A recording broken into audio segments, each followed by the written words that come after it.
Yung impeachment ni Inday Sara, sinasabi nila, tinatanggal nila sa pagka-kandidato si Inday Sara bilang presidente.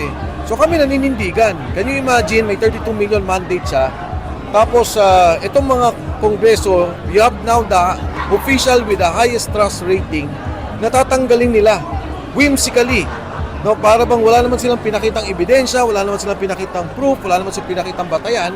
Ngayon tinatanggal nila yung ating Vice President just so na wala silang makalaban sa 2028. First time to na nagkaroon ng isang national group na nagbuo at nagkaroon din ng launching So dito sa dito Cebu. talaga ang launching? Well, nang first launching niya was in Manila, Okay. if you recall, kay Mayor Baste.